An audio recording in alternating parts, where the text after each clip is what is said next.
Oh my God, no way. Who let this girl in here? Victoria Caldwell's voice cut through the dining room like a knife. Her friend scoffed. Vic, look at that rag. I wouldn't even dress my dog in that. Don't sit near us. I don't want my Chanel bag to get dirty. At the corner table, an elderly black woman in a faded floral dress touched a tear in her sleeve. Her fingers trembled. I'm sorry, I'll leave. A waitress approached. She took the old woman's hand, looked her in the eye. Ma'am, please sit. No one can embarrass you because of what you wear. She turned to Victoria. You should be embarrassed. Not her. Silence. The manager saw everything. The waitress lost her job on the spot. But shortly afterward, a man walked in, and everything changed completely. 5:45 in the morning. Charlotte was still dark outside. Olivia Brooks sat on the edge of a squeaky bed in a one-bedroom apartment on the West End. The radiator clicked and hummed. The ceiling fan wobbled with every rotation. She rubbed her eyes, stretched her neck, and reached for the hair ties on the nightstand. "Mama, it's too early," Kayla mumbled from under the blanket. "I know, baby. Come here. Let me do your hair." Kayla was 6. Big brown eyes. A gap between her front teeth that made her smile look like sunshine. Olivia sat her between her knees and started braiding. Gentle fingers, practiced rhythm. She'd been doing this since Kayla was 3. The apartment smelled like cocoa butter and last night's rice. A textbook sat open on the kitchen counter. Hospitality Management, 3rd edition. Olivia was halfway through her certification. Night classes on Tuesdays and Thursdays, studying on the bus every other day. She packed Kayla's lunchbox. Peanut butter sandwich, apple slices, a juice box with a sticky note that read, "You're my favorite human." By 6:30, Kayla was dropped off at Miss Darlene's next door. By 7:15, Olivia was on the bus heading uptown. She read Chapter 9 the whole way, underlined sentences with a chewed-up pen. The bus smelled like diesel and wet metal. A man beside her coughed without covering his mouth. She didn't flinch. She just kept reading. La Fontaine sat on the corner of Trade and Tryon, uptown Charlotte. White stone exterior, gold-trimmed awning. A hostess stand made of dark walnut that probably cost more than Olivia's rent. Inside, white tablecloths, real silverware, the kind of glasses you're afraid to hold too tight. Entrees started at $58. The cheapest wine on the list was $42. Olivia had worked here for 14 months, one of only 2 black servers on staff. She was good, better than good. She memorized orders. She anticipated refills before the glass hit half. She smiled even when her feet ached so bad she could feel her heartbeat in her heels. The manager was Greg Holland, white, mid-40s, thin lips, always adjusting his tie like it was choking him. Greg wasn't cruel. He was worse. He was the kind of man who saw wrong and said nothing. The kind who whispered, "Just keep the peace," while someone else bled. Saturday afternoon, the lunch rush hit hard. A reservation under Caldwell, party of 8. They arrived at 12:15 sharp. Victoria Caldwell walked in first. White Chanel blazer, oversized sunglasses pushed up on her head. Perfume so strong it reached the kitchen. She didn't greet the hostess. She snapped her fingers twice and pointed at the reserved table. Behind her, her husband, Bradley Caldwell. Tall, quiet, the kind of man who spent his whole marriage learning when not to speak. Then came the rest. 5 friends, all white, all loud, all dripping in designer labels and loud opinions. They filled the center table like they owned the room. Menus were barely opened before the first bottle of wine was ordered. Then, at 12:30, the front door opened again. A different kind of entrance. Ruth Pierce walked in alone. Mid-70s. A faded floral dress, clean but old. A light cardigan with a tear at the left cuff. flat shoes. A worn leather handbag she held with both hands, close to her chest. She didn't snap fingers. She didn't scan the room for attention. She stood near the hostess stand and waited quietly until someone noticed her. "Table for one, please," she said. Her voice was warm, soft, like someone who had spent a lifetime being careful not to take up too much space. She was seated at a small corner table near the Caldwell party. She placed her handbag on the empty chair beside her. She opened the menu slowly, put on her silver-rimmed reading glasses, and began scanning the soup section.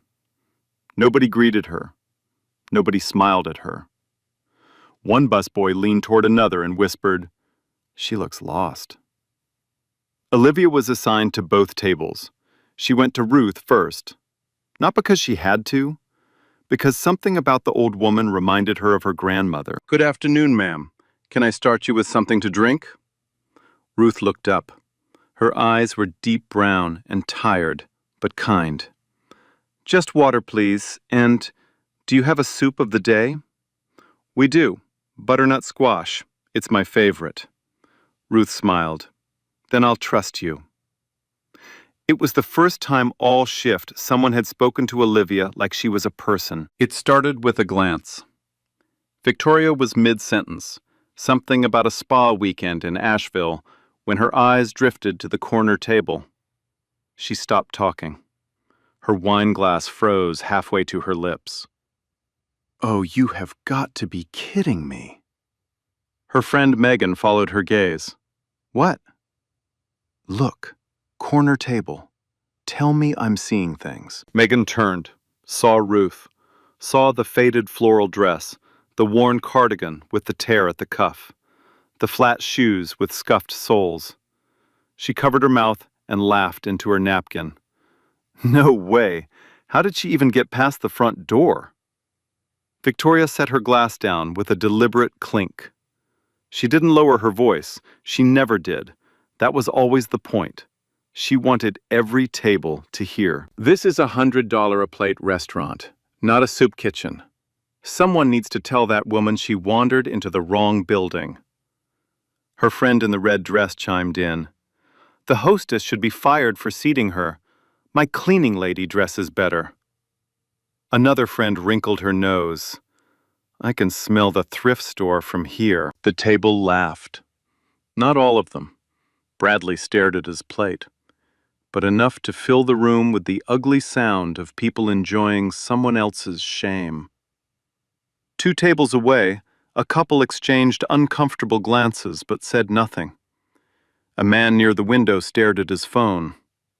Nobody spoke up. Nobody ever did.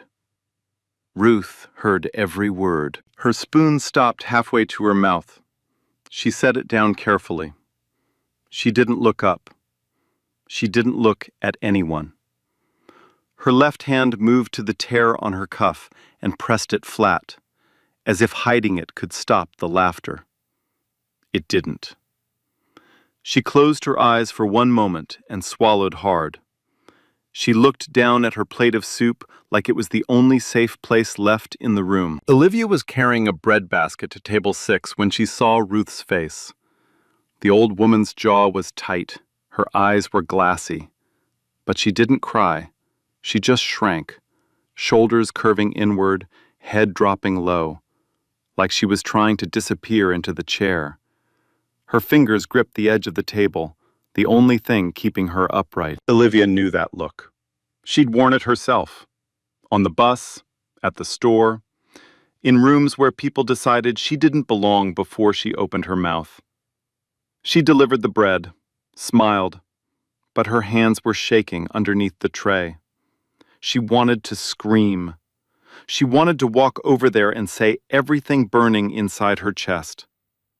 But she had Kayla. She had rent. She had a life that couldn't afford a single wrong word. When she returned to the Caldwell table, Victoria was waiting. "Excuse me, waitress." "Yes, ma'am, how can I help?"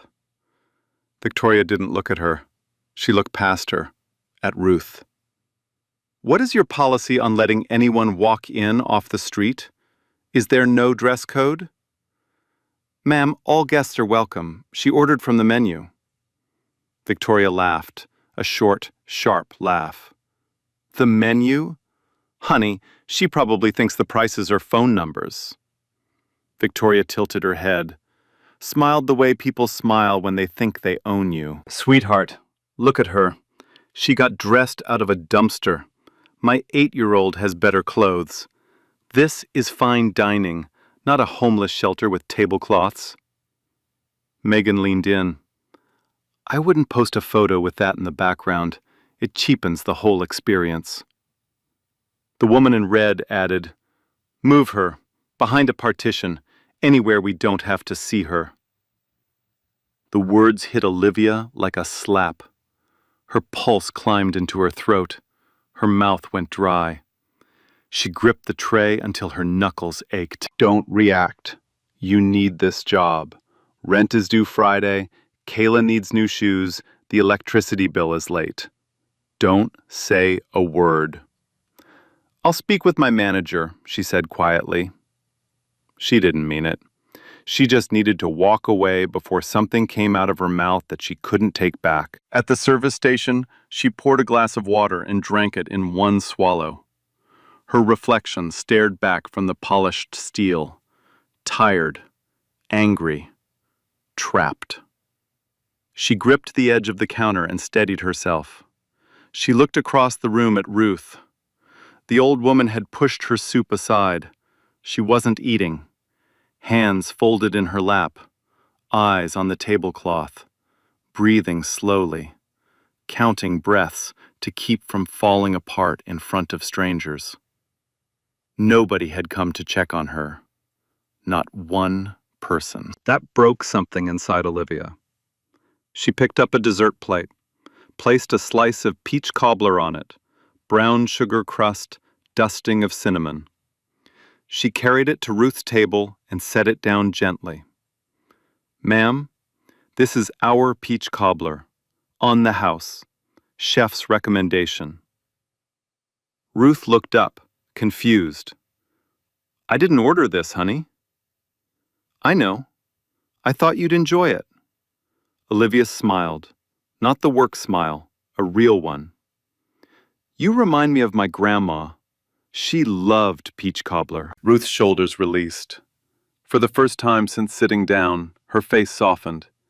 She touched the cobbler with one finger, like it was something precious.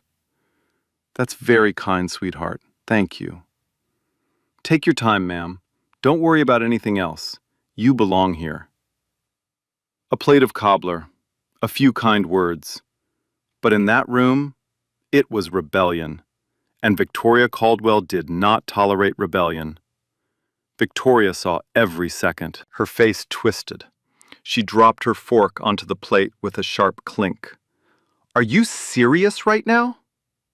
Olivia turned. Ma'am? I told you she makes us uncomfortable. And you're giving her free dessert? Are we paying for that too? The cobbler is a restaurant courtesy. I don't care. I gave you an instruction. You ignored it. Do you know who I am? Olivia said nothing. Her throat was tight. Her palms were wet. My husband handles real estate for half of Uptown Charlotte. Half. I have the owner on speed dial. One word from me, and you don't just lose this job, you never work in food service in this city again. Clear? Olivia's chest burned. Her eyes stung. But she didn't blink. I understand, ma'am. Good. Get rid of her. Now. Olivia stood still. 3 seconds. 3 long, airless seconds. The noise faded. She heard her own heartbeat in her ears. She could feel every pair of eyes in the room pressing into her skin. Then she said, quietly, clearly, No. Victoria blinked. Excuse me? I said no. She's not bothering anyone. She's eating soup. I won't ask her to leave. Victoria's face turned crimson. She turned to the table. Did you all hear that? The waitress told me no. Megan shook her head. Unbelievable. The woman in red grabbed her phone. I'm calling Greg. She didn't need to. Greg was already walking over. He'd been watching from the host stand the whole time. Watching and doing nothing, the way he always did, until the noise got loud enough to bother him. Is everything all right, Mrs. Caldwell? No. Your waitress refused my request. She's giving food to strangers. She talked back to me. I want her removed. Now. Greg looked at Olivia. She watched his eyes calculate. Doing right versus staying quiet. Staying quiet was cheaper. Always was with Greg. He pulled her aside near the kitchen door. Olivia, what are you doing? My job. Your job is keeping customers happy. She is a customer, Greg. She ordered food. She's paying. The Caldwell table runs $2,000. That corner is a $9 soup. Do the math. So her money's worth less because there's less of it? Greg tugged his tie. Let someone else handle the corner. Keep things smooth. Keep things smooth? They're humiliating an old woman, Greg. I didn't see anything. You were standing right there. I didn't see anything. Each word like a door closing. He turned and walked away without looking back. Olivia stood alone by the service station. Her hands trembled, not from fear, from anger. Clean, sharp, undiluted anger. She went back to Ruth's table, refilled her water, straightened the napkin beside the untouched cobbler. Ruth looked up. Her eyes were calm and sad and old, in a way that had nothing to do with age. Baby, you don't need to fight for me. I've been looked at this way my whole life. I'm used to it. Olivia crouched beside the table, eye to eye, voice soft, just for Ruth. Ma'am, with all respect, nobody should ever get used to that. Not you, not anyone. Ruth's lip trembled. She took Olivia's hand and held tight. Her grip was surprisingly strong, like she was holding on to something she'd been waiting a long time to find. You're a good girl. Your mama raised you right. Olivia squeezed back. So did yours, ma'am. Neither of them knew just how true that was. Not yet. Things got worse fast. Victoria didn't let it go. She never let anything go. Losing, even for a moment, even to a waitress, wasn't something she knew how to do. She sat at her table, jaw tight, wine glass refilled, eyes locked on the corner where Olivia crouched beside Ruth like they were old friends. Look at that, she muttered to Megan. She's practically adopting her. Megan snorted. Maybe they're related. They both look like they shop at Goodwill. Victoria's lips curled into a smile that had nothing warm in it. She dabbed her mouth with her napkin, set it down, pushed her chair back slowly. Excuse me, ladies. I need to use the restroom. She didn't need the restroom. She stood, smoothed her blazer, and walked directly toward Ruth's table. Not around it, not past it, toward it. Every step deliberate, every click of her heel on the tile floor measured and precise. Ruth didn't see her coming. She was looking at the cobbler Olivia had brought her, turning the plate slowly. Her water glass sat near the edge of the table, still full. Victoria reached the table and paused. She looked down at Ruth the way someone looks at something stuck to the bottom of their shoe. Then, casually, like she was adjusting her sleeve, she caught the edge of the tablecloth with her fingers and tugged. The water glass tilted, rocked, then fell. Ice water spilled across the table in a clean, cold wave. It soaked the bread plate. It ran off the edge and onto Ruth's lap, onto the faded floral dress, the one she'd worn for 15 years, the one her late husband had given her. Ruth gasped.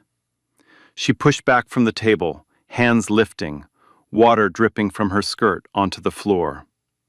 Her reading glasses slipped down her nose. "Oh dear, I'm so sorry," Victoria said. Her voice was loud, theatrical, not sorry at all. But honestly, it's not like that dress could get any worse. If anything, the water's an improvement. Megan burst out laughing from across the room. The woman in red covered her mouth, but her shoulders were shaking. Even a few guests at nearby tables looked away, lips pressed together, doing that thing people do when they want to laugh but know they shouldn't. Ruth stood there, wet, shaking. She pressed a napkin against her dress with both hands, trying to blot the water. Her fingers trembled so badly the napkin kept slipping. She didn't say a word. She just kept pressing. Pressing and pressing like if she could get the water out, she could get the shame out too. She couldn't. Not here. Not like this. Olivia saw it from across the room. She had been clearing plates at table 6 when she heard the glass fall. She turned and saw Ruth, standing, soaped, trembling, and Victoria beside her, smiling like she had just won something small and cruel. Olivia's tray hit the service station with a loud clatter. She crossed the dining room in 5 steps. "Ma'am, are you okay?" She grabbed clean napkins from the next table and started blotting Ruth's dress. "Here, sit down. Let me help you." "I'm fine, sweetheart," Ruth whispered. But she wasn't fine. Her voice was cracking at the edges. Her eyes were red. Olivia turned to Victoria. This time, her voice didn't shake. This time, she didn't whisper. "That was not an accident. You walked over here on purpose." Victoria raised her eyebrows. "Excuse me? I bumped a table. It happens. Maybe if the tables weren't so close together, this wouldn't be a problem. Maybe if certain people didn't sit where they don't belong." "She belongs here just as much as you do." "Oh, does she? Does she really? Because last time I checked, this isn't a charity cafeteria. This is an establishment, and some of us actually pay to be here." She paid. She ordered. She's a guest. She's an eyesore. Victoria said it without blinking, without flinching, like it was the most obvious truth in the world. And apparently, so is the waitress defending her. The room was silent now. Completely. Even the jazz seemed quieter. Every fork had stopped moving. Every conversation had died. Phones were out, at least 4 of them, screens glowing, recording every word. Greg appeared from nowhere, or rather, from the same nowhere he always hid in when things got uncomfortable. He walked toward them with that tight, controlled smile managers wear when they've already decided to take the easy side. "What's going on here?" "Your waitress is harassing me," Victoria said immediately. "I accidentally bumped a glass, and she's blaming me for it. In front of my friends, in front of the entire restaurant." "She walked over here and—" Olivia started. "Enough." Greg held up his hand. He turned to Victoria. "Mrs. Caldwell, I am so sorry for this disruption. Let me handle it." He turned to Olivia. His voice dropped. "Walk away. Now." "Greg, she spilled water on this woman on purpose. You can see it. Her dress is completely soaked." "I said walk away, Olivia." "Are you serious? She's—" "One more word and you're done for the day. Am I clear?" Olivia's hands were fists at her sides. She could feel her nails digging into her palms. She could feel every eye in the room watching her, waiting to see what she would do next. Victoria wasn't finished. She turned to Greg and delivered her ultimatum. "Greg, I want that woman removed from this restaurant, right now. She's disturbing my party. She's disturbing every guest here. Either she goes, or my group walks. And we take our tab with us, $2,000. Your call." Greg hesitated. 1 second, 2. Then he walked to Ruth's table. "Ma'am," he said softly, "I think you might be more comfortable somewhere else, perhaps another restaurant nearby. I can call you a car. Ruth looked up at him. Her eyes were wet but steady. I haven't finished my soup. I understand, ma'am, but given the circumstances... The circumstances? Ruth's voice was still calm, still soft. The circumstances are that a woman poured water on me, insulted my clothes, called me an eyesore, and now you're asking me to leave? Those are the circumstances? Greg said nothing. He tugged his tie. He stared at the floor. That was the moment Olivia broke. She stepped forward, past Greg, into the center of the dining room where everyone could see her, every phone could catch her, every ear could hear her. No, she is not leaving. She is a paying customer. She is sitting quietly. She has done nothing wrong. If anyone should leave this restaurant, it is the woman who deliberately humiliated her. Not once, not twice, but 3 times in the last 30 minutes. Victoria's face twisted. Oh, here we go. Here we go. Playing the victim, as usual. You people always do this. Always making everything about race. Always looking for someone to blame. It's exhausting. The words landed in the room like a grenade. Several guests flinched visibly. A woman at table 3 put her hand over her mouth. A man near the bar shook his head slowly. The couple by the window exchanged a long glance. The kind of glance that meant they would remember this moment for a very long time. Greg stepped toward Olivia. His face was pale and tight. Olivia, you're done. Go get your things. Your shift is over. Greg, you're fired, Olivia. Right now. Go. The word hit her in the chest. Fired. In front of everyone. In front of the woman she was trying to protect. In front of the woman who just called her, you people. She could feel the heat crawling up from her neck to her face. Her vision blurred for half a second. Olivia stood still for 5 long seconds. She looked at Victoria, who was smirking. She looked at Greg, who wouldn't meet her eyes. She looked at the dining room full of people who had watched everything and done absolutely nothing. Not one hand raised, not one voice. Just eyes and phones and silence shaped like cowardice. Then she felt a hand on hers.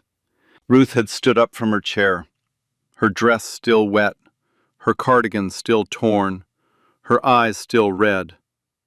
But something in her face had changed. She wasn't small anymore. She wasn't shrinking. She was standing up straight, and she was looking at Olivia with something that looked like pride. She took both of Olivia's hands in hers and held them tight. Thank you, child. You stood up for me when nobody else would. You don't know what you just did, but you will. I promise you. You will. Olivia's eyes filled. She squeezed Ruth's hands. She couldn't speak. She just nodded. Then she untied her apron, folded it once, set it on the nearest table, and walked toward the front door. Her back was straight, her chin was lifted. She didn't look at Victoria. She didn't look at Greg. She walked out like a woman who had just lost her job, but kept something far more important. Victoria raised her glass and took a long, slow sip. Finally. Now can we enjoy our lunch in peace? Nobody answered. Nobody laughed. The room stayed completely still. Outside, a black SUV was pulling up to the curb. Olivia pushed through the front door and stepped out into the afternoon sun.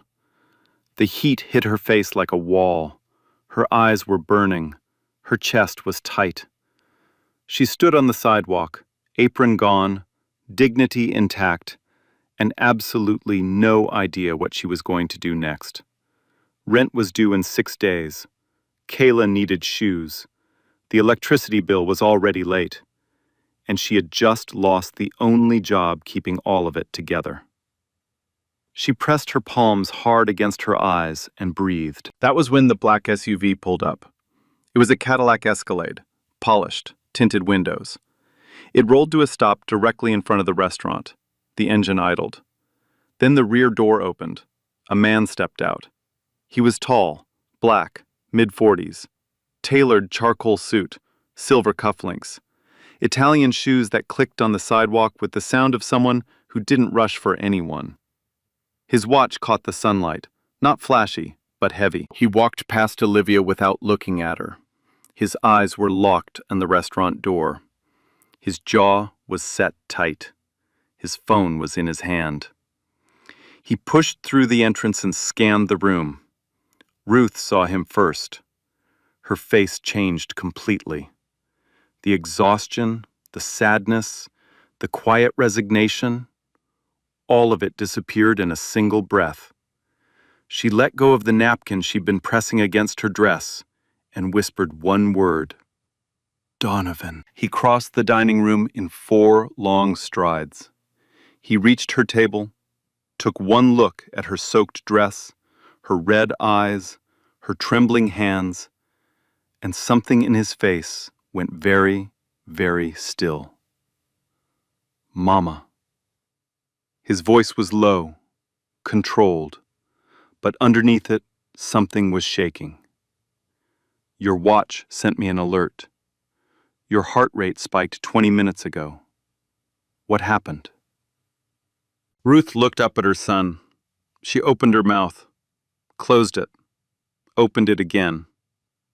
Then she told him. Everything. The comments about her dress, the laughter, the water, the woman in the white blazer, the manager who asked her to leave, and the waitress, the young black woman who stood up for her when no one else in the room would. Donovan listened without moving. His eyes didn't blink. His expression didn't shift. But his right hand, the one holding his phone, was gripping it so tightly the case creaked. When Ruth finished, the room was silent. Every table, every guest, every phone still recording. Donovan straightened his jacket. He turned slowly and faced the dining room. Greg recognized him first. The color drained from his face like someone had pulled a plug. His mouth opened. No sound came out. He took one step backward. He knew exactly who Donovan Pierce was. Everyone in Charlotte commercial real estate knew who Donovan Pierce was. CEO of Pierce Atlantic Holdings, one of the largest black-owned commercial real estate firms in the Southeast. Holdings valued at over $800 million. And one more thing. Pierce Atlantic Holdings owned the building they were all standing in. The building that housed La Fontaine. The building whose lease was up for renewal in 90 days. Donovan didn't raise his voice. He didn't need to. The woman you just humiliated, the woman you poured water on, called an eyesore, and tried to throw out of this restaurant, is my mother. The room didn't gasp. It was worse than a gasp. It was the sound of 30 people holding their breath at exactly the same time. A collective freeze. Forks suspended. Glasses halfway to lips. Nobody moved. Her name is Ruth Pierce. She raised me and my 2 sisters alone after my father passed. She worked 3 jobs for 16 years so we could eat. She wore that dress today, the one you laughed at, because my father gave it to her on their 25th anniversary. She keeps it because she loved him, not because she can't afford a new one. He paused. Let the silence do the work. She doesn't dress to impress strangers. That's a principle, not a punchline. Victoria's face had gone completely white. Her wine glass was frozen in her hand. Her lips were parted, but no words came out. For the first time all afternoon, Victoria Caldwell had absolutely nothing to say. Bradley was worse. He had both hands flat on the table, staring at his plate like he was trying to melt through the floor. He knew. He knew exactly what this meant. His firm, Caldwell and Associates, managed 4 commercial properties for Pierce Atlantic Holdings, worth millions in annual contracts. He knew those contracts were already dead, gone before Monday morning. Donovan turned slowly toward the front door. Olivia was still standing on the sidewalk, wiping her eyes, trying to figure out how to tell Kayla that Mama lost her job today. "Excuse me." Olivia turned, saw the man in the suit, saw Ruth standing behind him in the doorway, still holding her wet napkin, still wearing her torn cardigan, but smiling. For the first time all afternoon, Ruth was smiling. "What's your name?" Donovan asked. "Olivia. Olivia Brooks." "Olivia, you defended my mother when no one else in that room would. I want you to know I will not forget that. Not today, not ever." Olivia looked at Ruth. Ruth looked back. And in that single glance, everything that had happened in the last hour suddenly made sense. Donovan walked back inside. Olivia followed. Ruth was already seated again. Same chair, same corner table, same torn cardigan. But she was sitting differently now, straighter, like something had been returned to her that she'd been missing all afternoon. Greg was the first to move. He crossed the dining room with his hands up. His tie was crooked. His forehead was damp. "Mr. Pierce, I had no idea. I was just trying to manage the situation. If I had known she was your—" Donovan stopped him with one look. "You fired the only person in this room who had a spine. Don't stand here and tell me what you were trying to do." Greg's mouth opened again. Nothing came out. He took a half step back and bumped into a chair. Donovan pulled out his phone. He dialed a number, put it on speaker, and held it at chest level where Greg could hear every word. 2 rings. A voice answered. "Thomas Blake." "Thomas, this is Donovan Pierce." The voice on the other end shifted immediately. Warmer, faster. "Donovan, good to hear from you. What can I do for you?" "I'm standing inside your restaurant right now, La Fontaine. Your manager, Greg Holland, just watched one of your guests get verbally abused, had water spilled on her deliberately, and then asked her to leave to keep the abuser comfortable. When a waitress tried to defend the guest, he fired her on the spot, in front of the entire dining room." Silence on the other end. "The guest was my mother, Thomas." The silence got heavier. "I want Greg Holland gone by Monday. If he's still employed by the time I finish my coffee tomorrow morning, your lease renewal, which is up in 90 days, won't be happening. We'll find a tenant who understands that dignity isn't optional." Thomas Blake didn't hesitate. "Greg is done, effective immediately. I'll call him right now." "You don't need to call him. He's standing right in front of me. He can hear you." Greg's face went gray. His hands dropped to his sides. Thomas Blake's voice came through the speaker, flat and final. "Greg, you're suspended immediately. Don't come back Monday. I'll be in touch with HR tonight." Greg didn't speak. He didn't argue. He didn't even look up. He loosened his tie, turned around, and walked toward the back office. The kitchen door swung shut behind him. Nobody watched him go. Victoria had been sitting frozen at her table. Her friends had gone quiet. Megan was staring at her wine glass. The woman in red was pretending to check her phone. 2 guests had already quietly left the table without a word. Now Victoria stood. She smoothed her blazer and put on that manufactured smile. "Mr. Pierce." She walked toward him with her hand extended. "This has been a terrible misunderstanding. I never meant any harm to your mother. I was simply expressing concern about—" "You called my mother homeless. You mocked her clothes in front of a room full of strangers. You poured water on her dress, a dress my late father gave her. And you threatened a young woman's career for having the decency to say something about it." Donovan didn't take her hand. He didn't raise his voice. He didn't need to. "That's not a misunderstanding, Mrs. Caldwell. That's who you are. Victoria's hand hung in the air for 2 long seconds before she pulled it back. Her smile collapsed like wet paper. She had nothing left. No cards, no leverage, no audience willing to laugh. Donovan turned to Bradley. Bradley was still sitting at the table, both hands flat on the surface, staring at the tablecloth like a man watching his career sink underwater. Bradley, your firm manages 4 of my properties. We'll be reviewing that arrangement first thing Monday morning. I'd suggest you prepare accordingly. Bradley nodded once, slowly. He didn't speak. He didn't look at Victoria. He didn't look at anyone.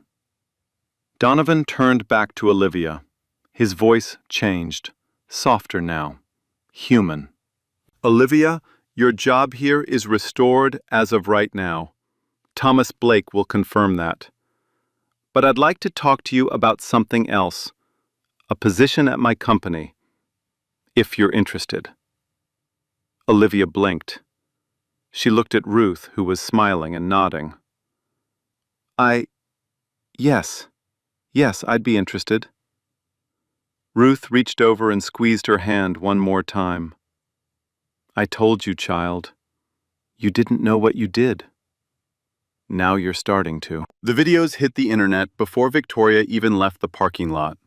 The first clip was posted by a college student sitting near the bar. 43 seconds. Victoria's voice cutting across the dining room. Someone let the homeless in, followed by the sound of a water glass falling.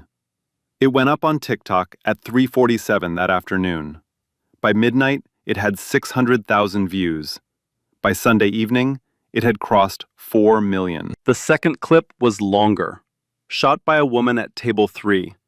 It captured the full confrontation. Olivia standing between Ruth and Victoria, Greg firing her in front of everyone, and the moment Donovan Pierce walked in and the room went silent. That one hit Twitter and Instagram simultaneously. News outlets picked it up within hours.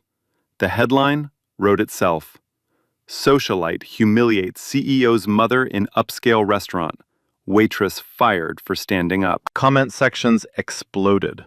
People were furious. They shared the clips with captions like, "This is why we can't stay silent," and "Watch until the end." Strangers tagged Victoria's accounts. They tagged the restaurant. They tagged local news stations and demanded coverage. By Monday morning, every local station in Charlotte had the story. By Tuesday, it was national. CNN ran a segment. The View discussed it for 11 minutes. A clip of Donovan saying, "That's not a misunderstanding, that's who you are," was turned into a meme that spread across every platform. Then the internet did what the internet does. It started digging. Victoria Caldwell's social media history was pulled apart in less than 24 hours. They found a 2021 tweet calling a black-owned bakery in Noda ghetto. They found an Instagram comment from 2022 where she described a neighborhood as not the kind of place you walk through after dark, if you know what I mean. They found a Facebook post from 2023 where she complained about certain people ruining the atmosphere at her country club. A pattern emerged. Clear, undeniable, documented. The professional fallout came next. Pierce Atlantic Holdings formally terminated all property management contracts with Caldwell & Associates on Monday at 9:15 in the morning. 4 properties, $3.5 million in annual revenue, gone with a single email. By Wednesday, 2 more clients had followed. One was a regional bank that issued a public statement saying they could not maintain a business relationship with a firm whose principal's spouse had demonstrated a documented pattern of discriminatory behavior. The other was a commercial developer who simply didn't renew.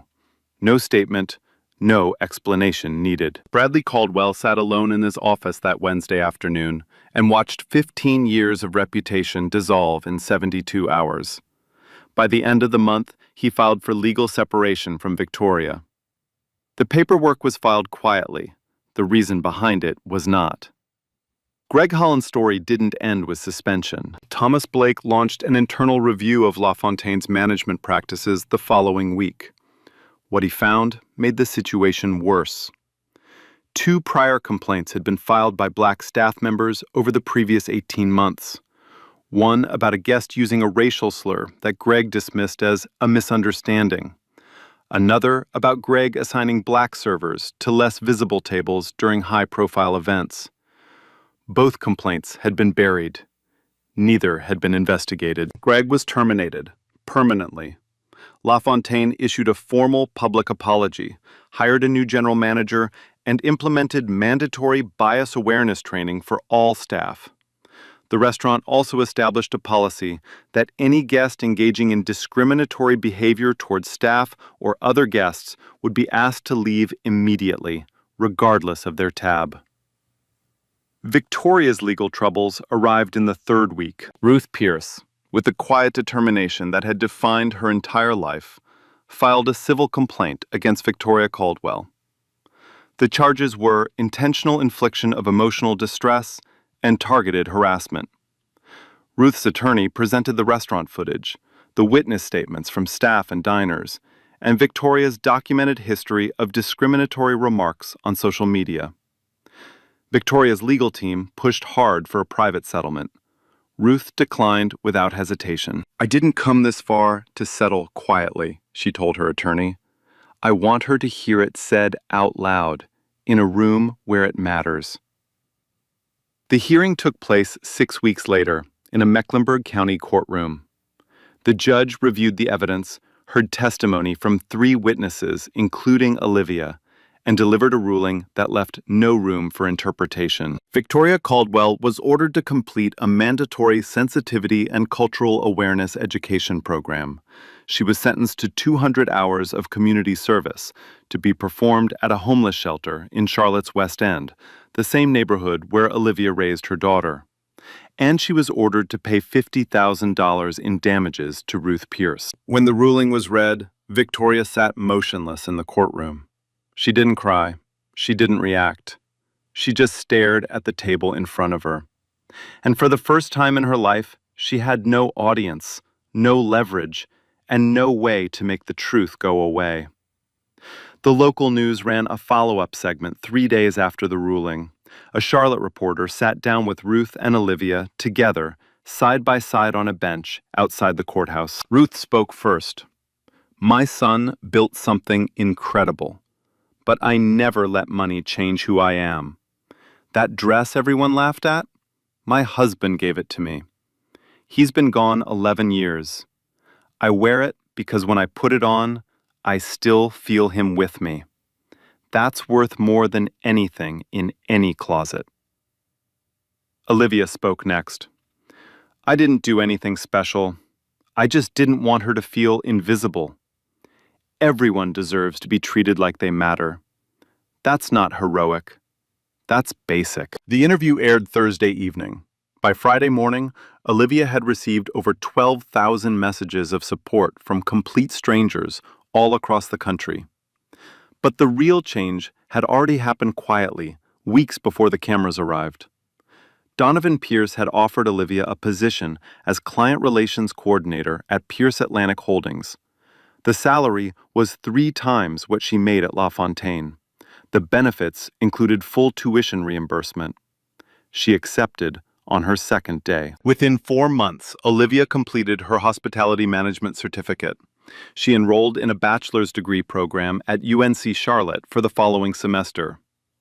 Kayla transferred to a better school 10 minutes from their new apartment, a 2-bedroom with a radiator that didn't click. LaFontaine, under new management, made one final gesture. Near the entrance, beside the hostess stand made of dark walnut, they hung a framed photograph.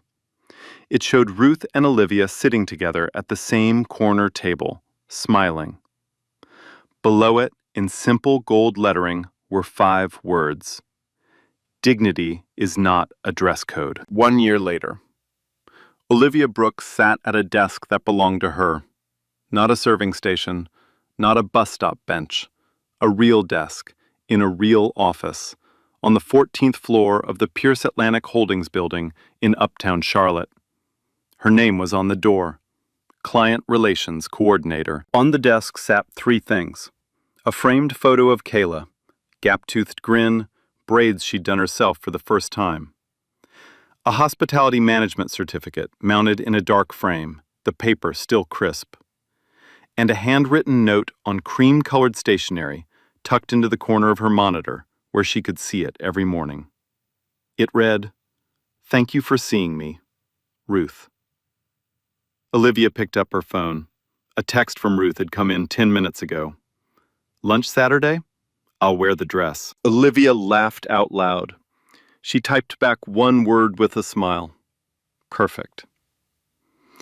They met every other Saturday now. Same restaurant, believe it or not, La Fontaine, under new management. Same corner table. Ruth always ordered soup. Olivia always ordered cobbler. The staff knew them by name. The new manager once said they were the best thing that ever happened to the place. Ruth hadn't changed. She still wore the floral dress when she felt like it.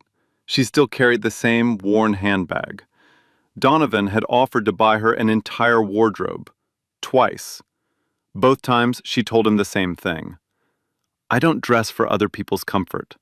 I dress for mine."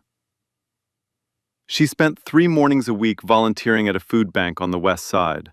She sorted donated clothes. She served meals. She talked to people.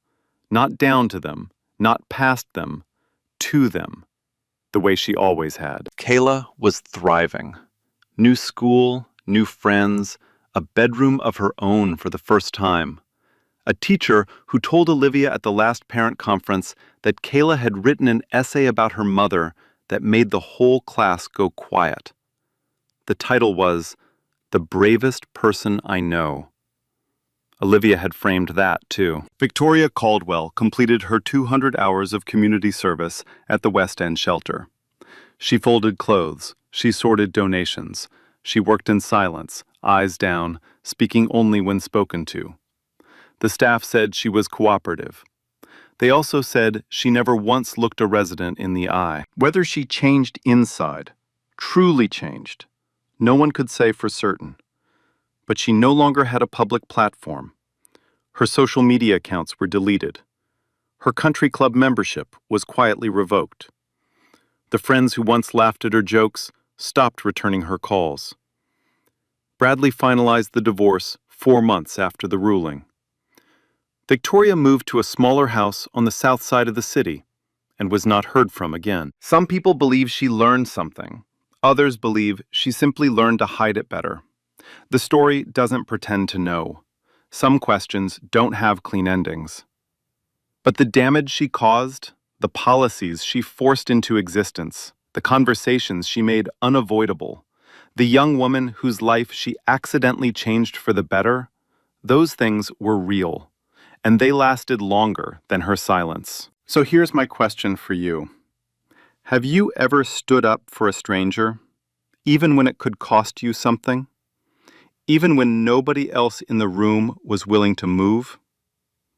I want to hear your story. Drop it in the comments. Because I believe the people who speak up deserve to be heard just as much as the people they're speaking up for. If this story moved you, hit that like button. Share it with someone who needs to hear it today. And if you haven't subscribed yet, now is the time, because we've got more stories like this coming, and you don't want to miss them. Because sometimes the most powerful thing you can do in a room full of silence isn't to shout. It isn't to fight. It isn't to prove anything. It's just to say, she belongs here, and refuse to look away. Here's what I'll leave you with. Everybody talks about doing the right thing. It's easy to say. It's easy to post about. It's easy to believe it be the one who stand up. But the truth is, most people don't. Not when it costs something. Not when rent is due Friday. Not when the kid needs shoes. Not when the whole room is watching and the boss is telling you walk away. And that's what makes the difference between the people who talk about courage and the people who actually have it. Courage isn't free. It costs you something every single time. And the people who paid that price to risk their paycheck, their comfort, their safety for strangers they've never met. Those are the rarest people on the earth. So, next time you see someone being missed more, in a restaurant, on a bus, in a store, anywhere, don't just watch, don't just feel bad about it later. Open your mouth, say something, even if it's 5 words. Leave her alone, she belongs here. That's all it takes. 5 words that might cost you something today, but will mean everything to someone who needed to hear them. Like, share, and subscribe. Real stories, real this every week. And remember, dignity is not a dress code. Every person who walks through any door deserves to be treated like they matter. Every single one.